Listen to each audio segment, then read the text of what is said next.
Okay. All right. Well, welcome everybody. I'm so glad and I'm so excited to have you join us, all of us Niswonger folk in the Niswonger Remote Learning Series.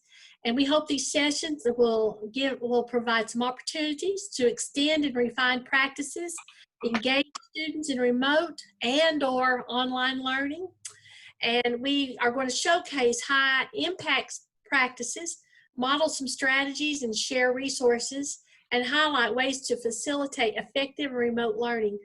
And although you're going to see many of the strategies and resources that are applicable to in-person training, the traditional learning settings as well. And I'm Catherine Edwards, and I am a literacy coach. My two assignments are Carter County and Johnson County. And co-presenting with me is the infamous and wonderful Sarah Kitzmiller. And I want you, it's a small number, so feel free to hold up your hand, break in, jump in. I'm informal and this session is informal. Okay, so with that, I'm going to kind of go on and I'm going to try to attempt to share my screen. Oh, and we've got John Payne with us, and he is all things tech, and he is everybody's best friend any given day. All right, I'm going to hang on just a second. Let me share my screen.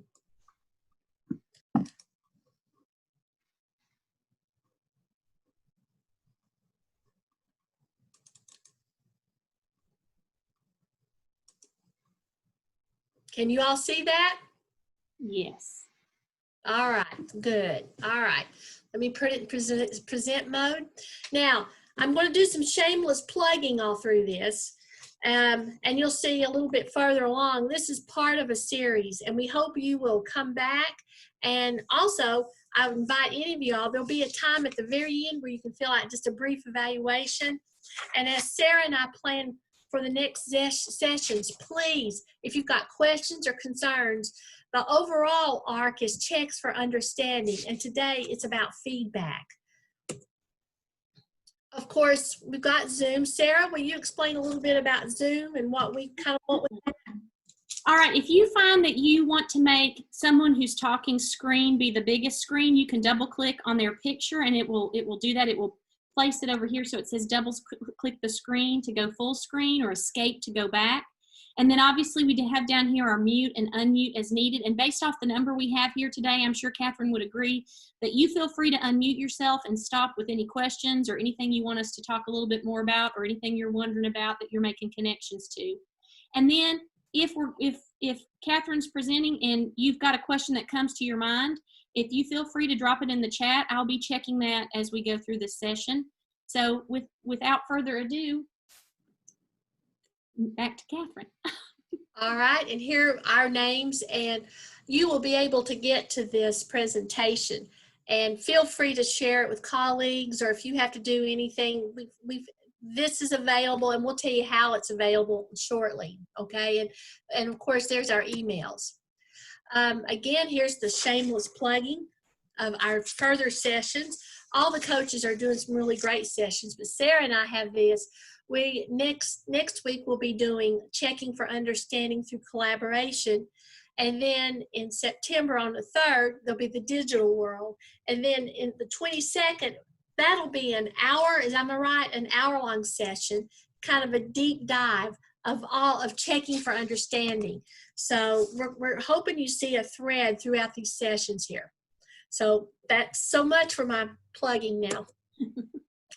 And again, you'll see this slide later. You can get to these materials, and we invite you to use them because we've worked hard on things, and we want teachers. We want you to use what we have.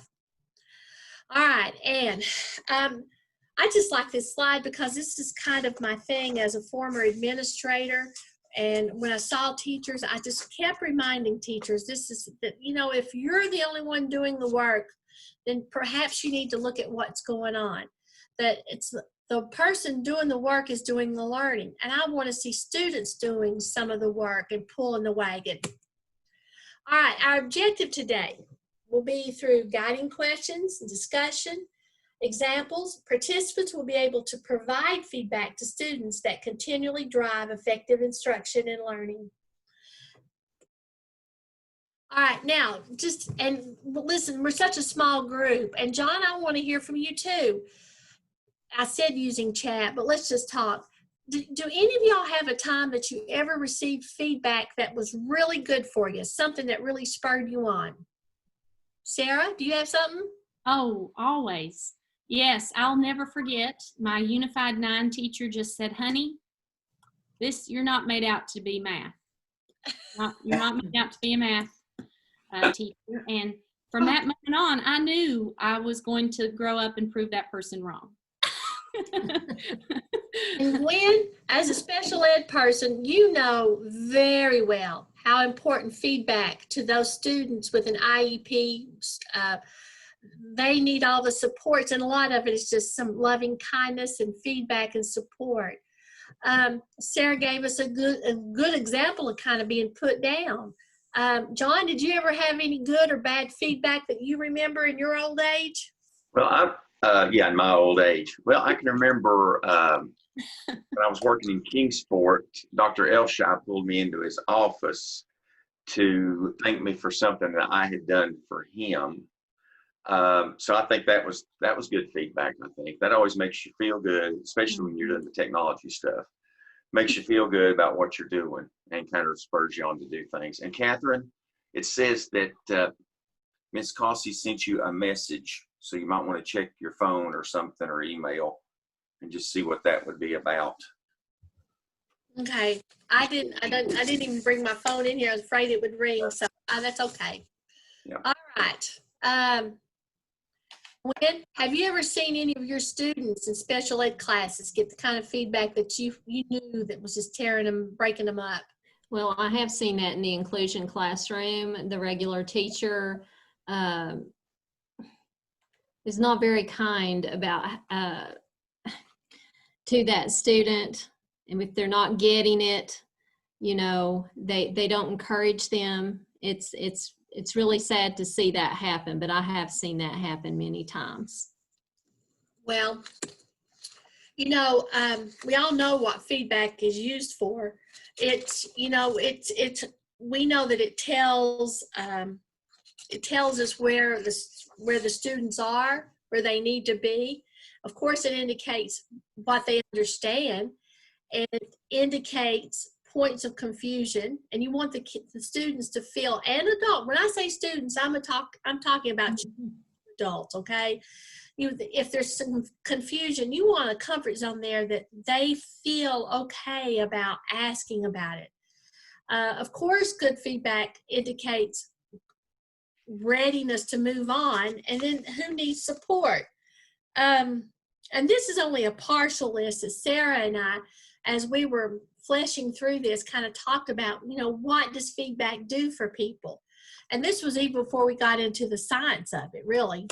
Well, and that first bullet too, I think, and Gwen, you may, and I think the last person's name is Catherine too, or Katie, or anyway, I just wanted to say, I feel like that, you know, especially when we're thinking about the digital world that we're in, you know, indicators that students are where they need to be really does imply that feedback has to be intentional regarding mastery.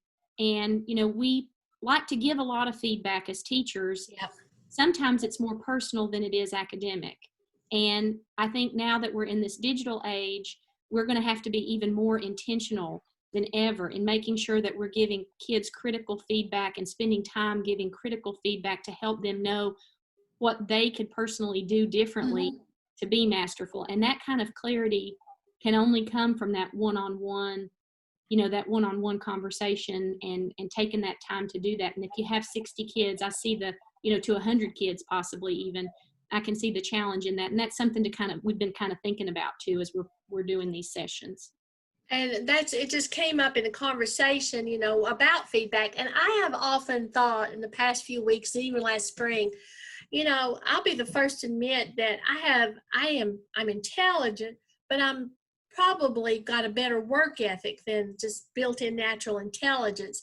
And can you imagine students and parents sitting in front of this computers and trying to learn, not really getting anything back from wherever they're from, and just it's enough to make your stomach hurt. And I know how some of these people feel.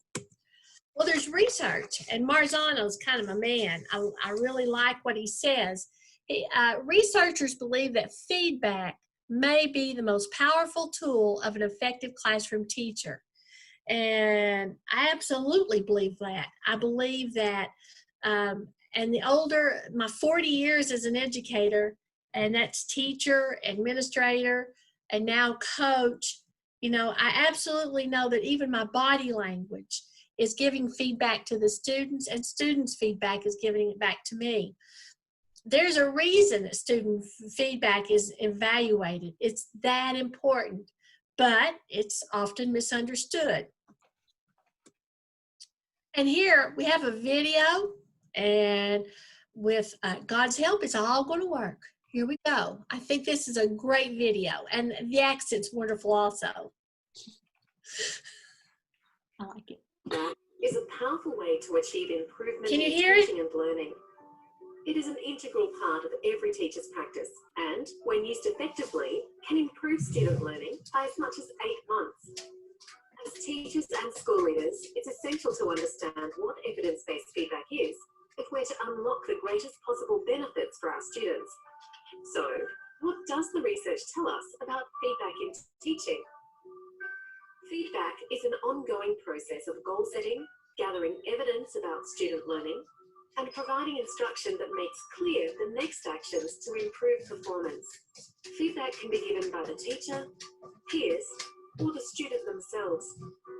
2 evidence-based models for feedback have been developed by Hattie and Timperley and Black and William. Both models propose 3 important questions for both the student and teacher to consider.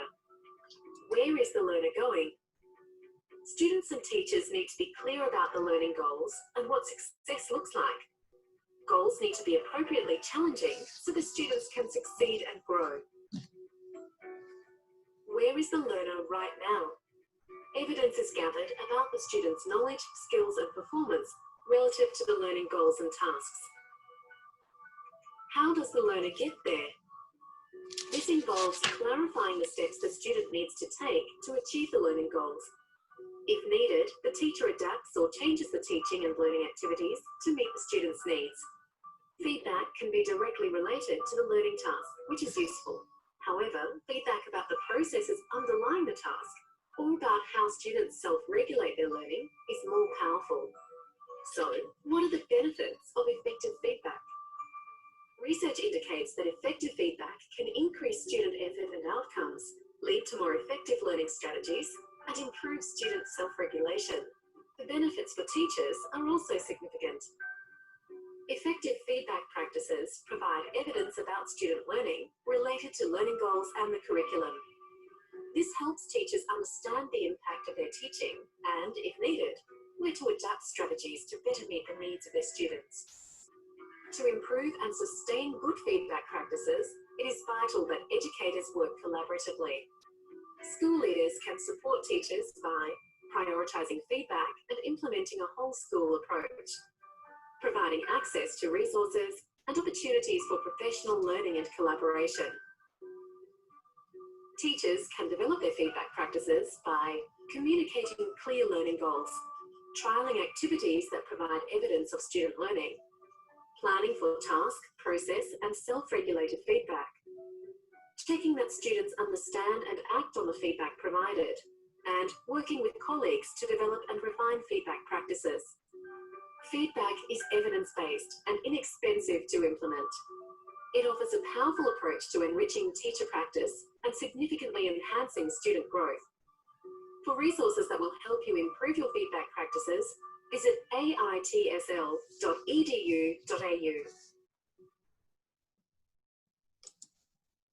When we saw that video, I said, well, it's good to know that this is a worldwide problem.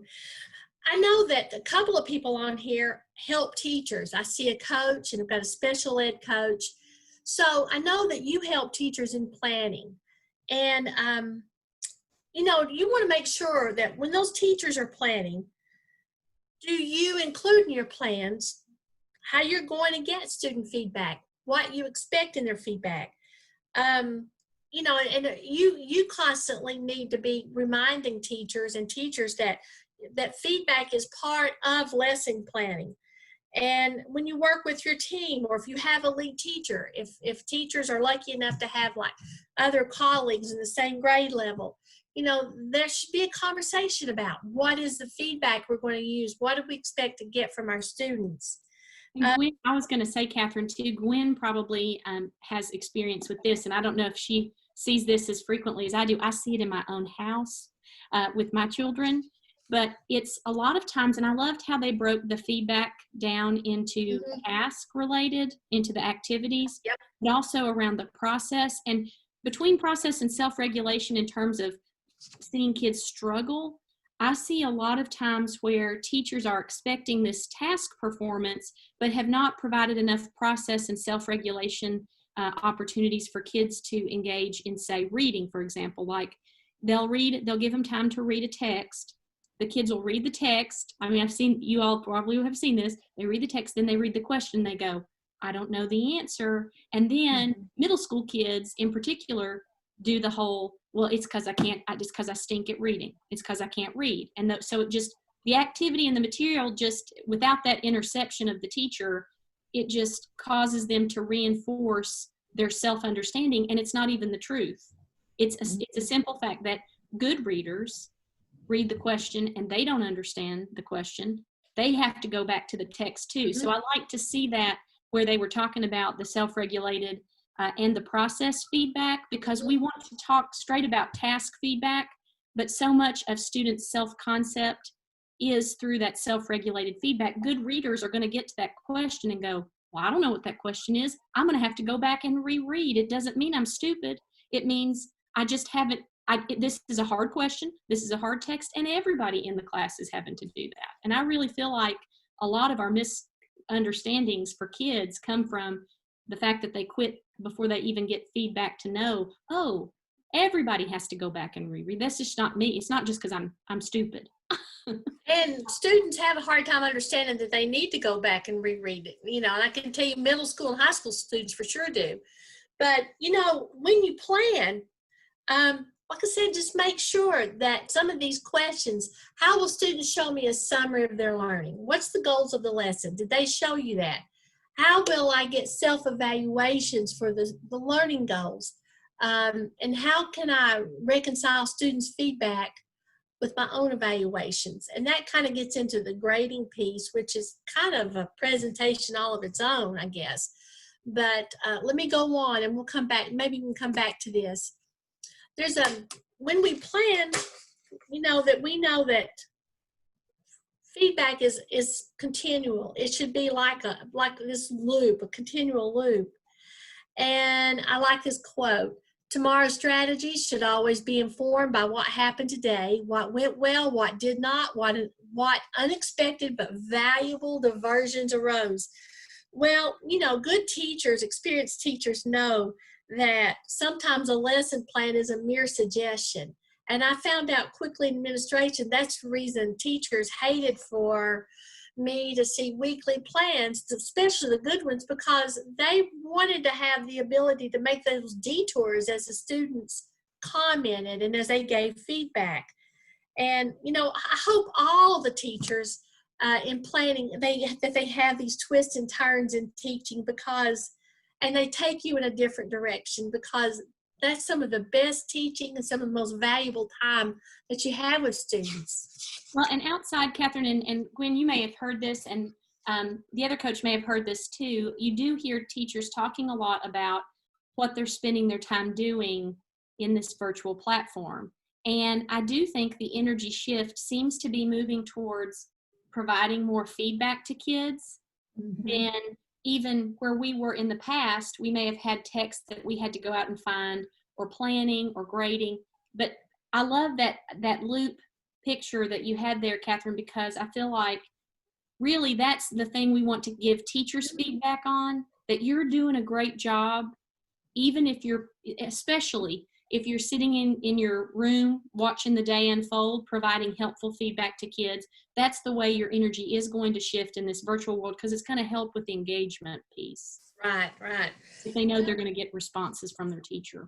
But there are, and those are good points, Sarah. And there are some things that you can do to kind of help set up good situations for feedback to happen. And this kind of drew some of this back from where I've done a lot of pre-service work with teachers. That you got to get those routines down in all things, not just feedback, but routine is a good thing. And when you're planning, make sure that there's all kinds of feedback expectations for the students and yours at the beginning of an assignment. There's, again, this could be another presentation, the fact that teachers need to take feedback from students about how they're learning and how they presented things. Open up, be in front of your students with open palms and say, I'm human too. What could I have done that's better? A good way to do this is maybe like through in a getting acquainted assignment. That's really a low stakes assignment, something that'll get conversation going about feedback. And also, this is a huge one. And this is when I used to, when I worked with a lot of teachers on observations and things, I would say, why are you just now bringing this rubric in when you've had this wonderful elaborate unit plan or maybe a weekly plan, and you bring the rubric in the middle to the last half? Why would you keep what you want from the students? Give that, they should know that on the front end, because students want to cross those I's and dot those T's and know exactly what you expect. And then, make sure that when you're working with students, they know how the feedback is going to come back to them in conversation, in writing, or maybe all of the above. And I probably should have started with this right here. The goal is to train students to monitor and improve their work and de-emphasize grading while they're learning. And that's a tough one, because we all have a lot of students who play the game, who put the answers down just enough, no more, no less. They're playing the game. And so, that's where relationships come in, and, and trying to get students to care about what they're doing. That's such a good point, Catherine. I really appreciated that idea of the success criteria being given at the front. At the front, totally.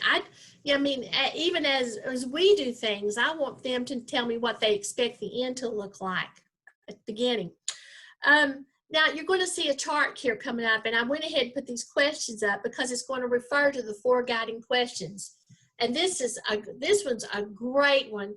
What can students do? What can't students do? How do the students' work compare with that of others?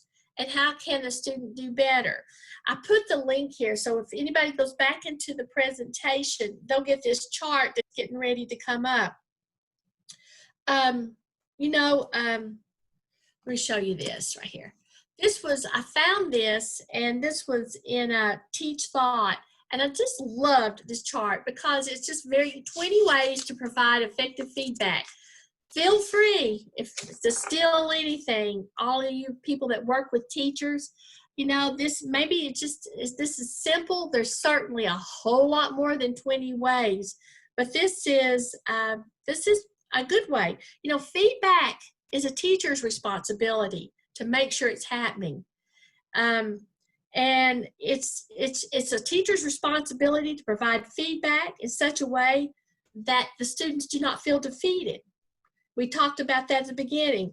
We all want our students to feel like they can do anything, and learners, no matter how old they are, adults or children, want to know where they stand in regards to their work.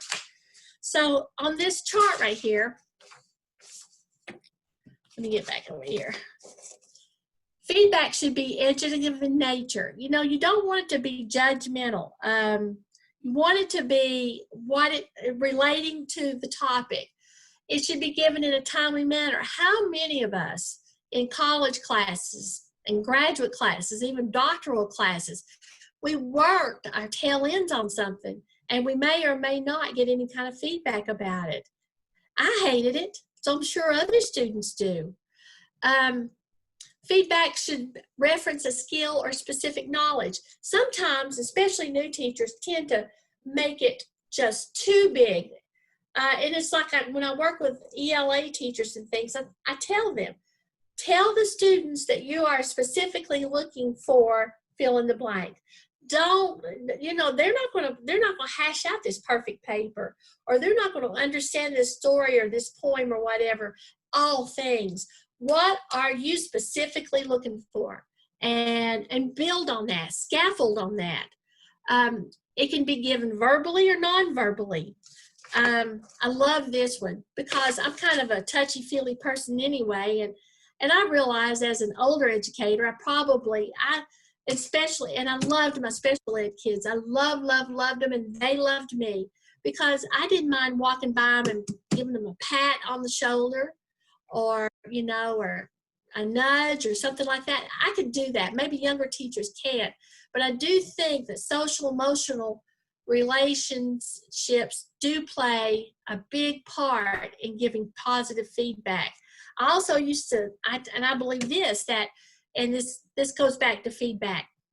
Work on those relationships so that when a student gets mad at you, say will if you're doing your job, there's a place to go back to in that relationship.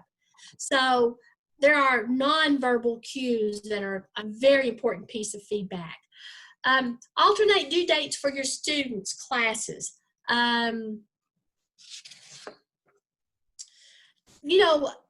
That helps you as if you're grading too. If you have this one accepted here, and that's a great way for teachers to look at those IEPs and the 504s and differentiate that a lot of people don't know. Make sure that students know what your due date is and you have this weekend and all that kind of thing. So, that's a great way to differentiate.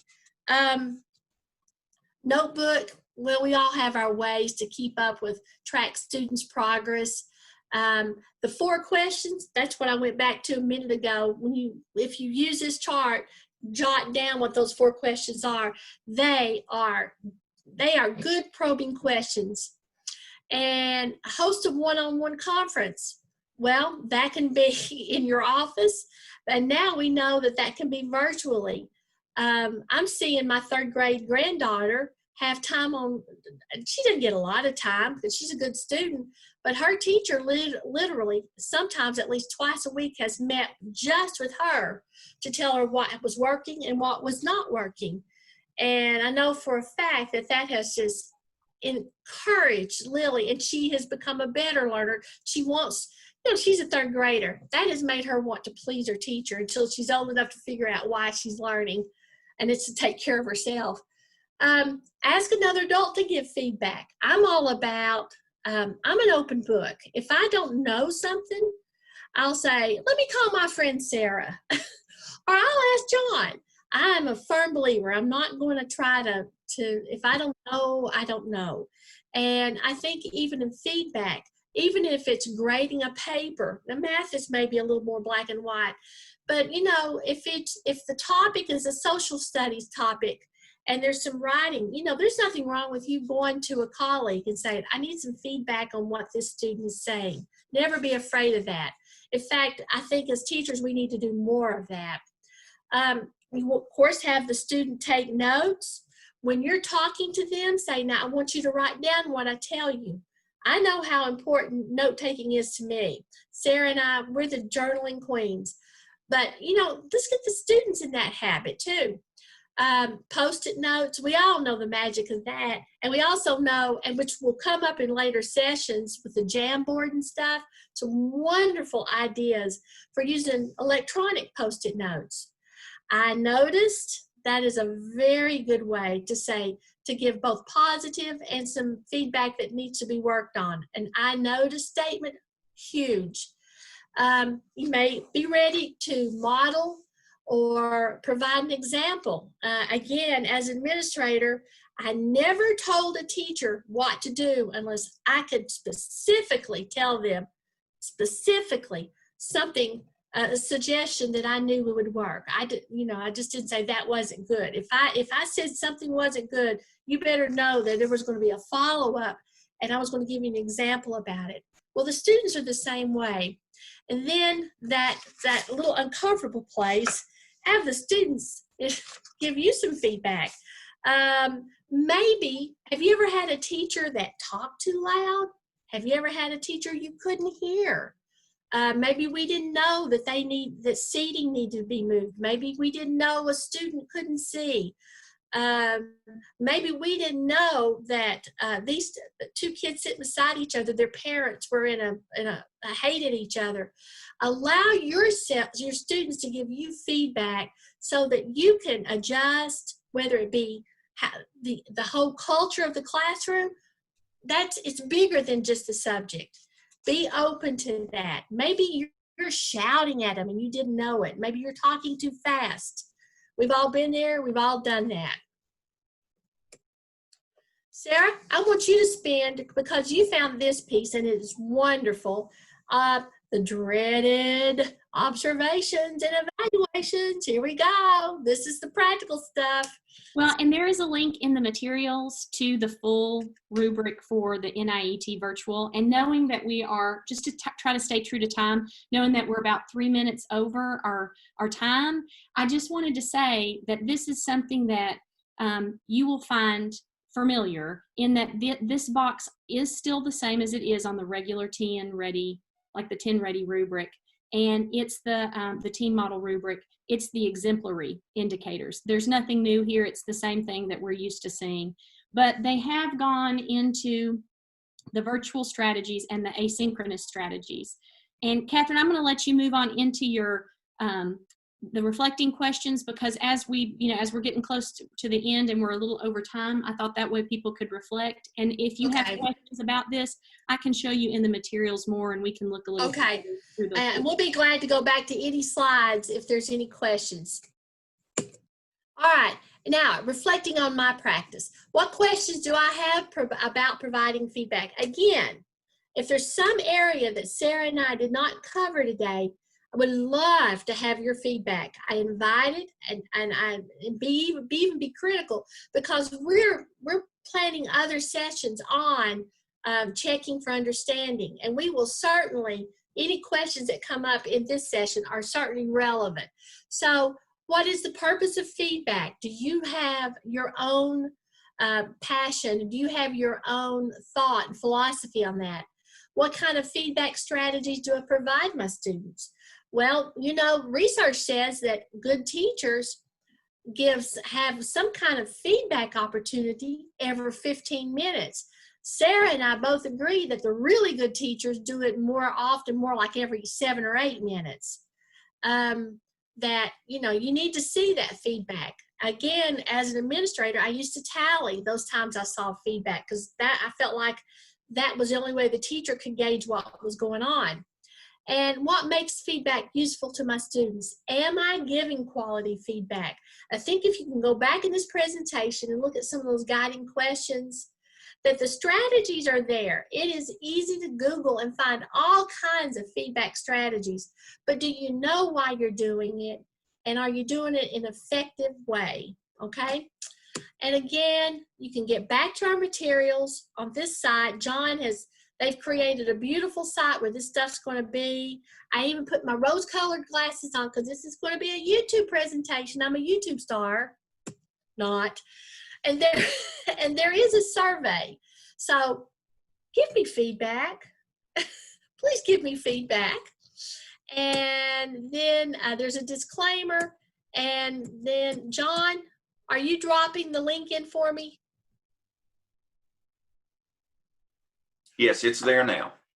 Okay, that link for the feedback is in the chat. Now, I realize that we are a very small group, and Gwen especially, if your family's sitting out in the car waiting on you, I totally understand. I put this slide back up simply because it's kind of a point. Is there anything, you tell me what you think about what we've done, what we've said, and tell me, give me some feedback, good or bad. Have we given you anything that will help the other special ed teachers? Most definitely, yes. I'm going to recommend they watch this, and I'm also going to pass along that chart that you included, for most definitely, yes. Okay. And I think you can really have some really good and purposeful conversations about, if I were working with teachers specifically in a room, I would say, I would make them share some of their feedback strategies. I would also, say, if you don't know how much you're giving your feedback is, maybe you should consider letting somebody videotape you so you can tally the feedback. Catherine, is it okay if I share the materials screen page and pull up that? Absolutely. I'll shut up. I did want to show you,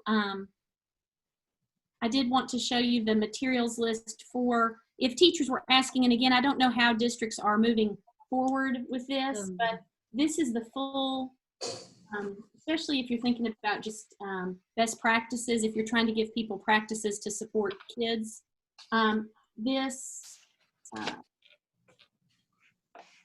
Okay. Rubric does Chart that. when that chart that you like is that 20 things, it's on there. Yes. It has at the very bottom, again, you might just print the last page if it's helpful. It lists, the widely used virtual tools, and the ones with asterisks are free. But I want to go back to a point that Catherine made that I feel like Mike Murphy, I've worked a lot with him. He used to consult for the state, and he completely turned around districts just by using self-regulated feedback. He didn't obviously call it that, but just making sure that teachers provide a lot of I notice and calling kids by name. And I've heard, and Catherine I know has heard this too, I'm sure John's probably heard this with other sessions, people are really struggling to get some kids involved. And I think they are having a hard time connecting, or, and if you're using Canvas and they're not responding in Canvas, just making sure people don't give up on, I would call old-fashioned ways of communication, phone calls, letters, that kind of thing, because kids need to be encouraged, especially if they are struggling students and struggling to make, to connect. And I just feel like teachers need to hold off on holding kids accountable if they haven't provided ways to give them feedback about how they're participating in a positive light. Does that make sense? Like, I want you to be here. I want you to be a participant. I'm expecting you to because your learning is important to me. And I think it's easy to forget that and just get, I don't know about you all, but I feel like I almost need like a stress ball at my desk, maybe a gigantic one, because you can't see them. No. There's this extra layer of preventing that connection. And so giving kids the same grace we gave ourselves to get started, just to make sure that they fully understand, if I can't connect with them in this virtual platform, I'm going around old-fashioned ways to call and connect, just to let them, not to let them know punitively, hey, you haven't connected, but hey, I miss you, I'm worried about you, I care about you, you're important to our classroom. I think Absolutely.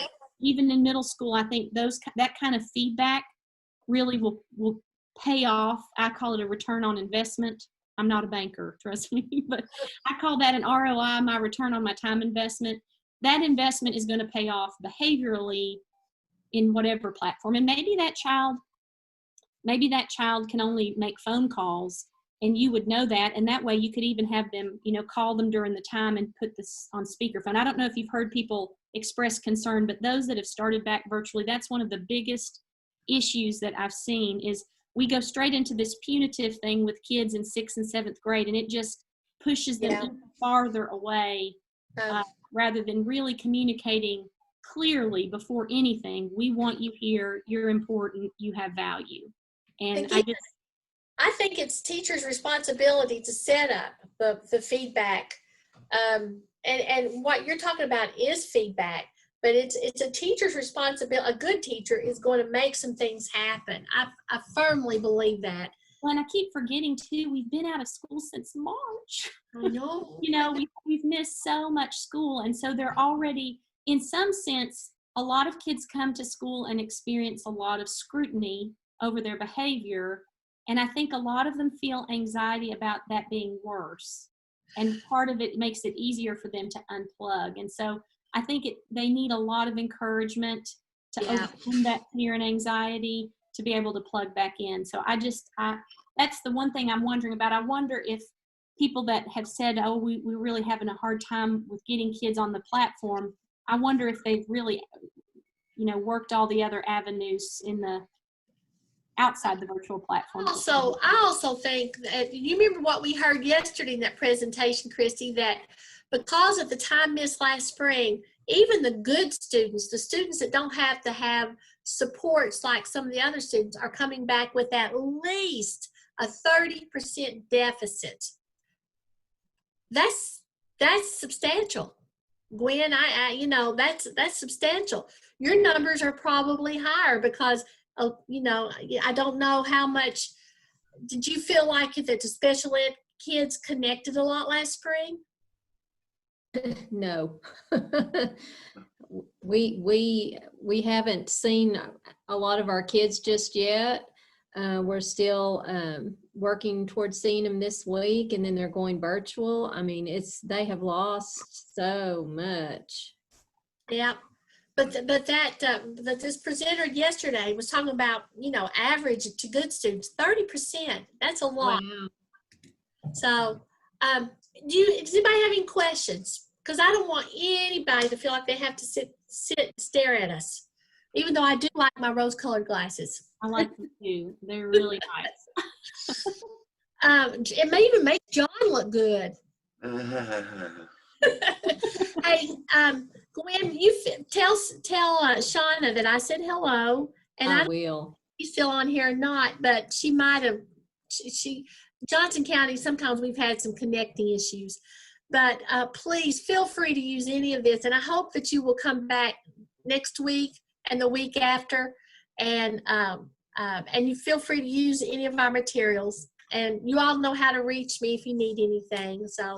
Well, and next week too, kind of the conversation we've had after this section will sort of segue in to the session next week on collaboration. If you have teachers that are trying to think about ways to get students to collaborate with the idea of providing peer feedback or peer checks for understanding, it's going to give some strategies to kind of some short, quick things that they can do, or some things that provide a little bit more descriptive feedback. And taking those things, teachers are going to watch real short clips of videos and then talk about how we could turn that into a virtual platform structure. So they're adaptable in that way. And Gwen, since you're in my county, I'll take this show on the road if you need me, okay? I know. I appreciate you so much. Thank you. Well, we appreciate all you guys are doing, and feel free to disconnect. Okay. Thank you. Bye. It's nice to meet you.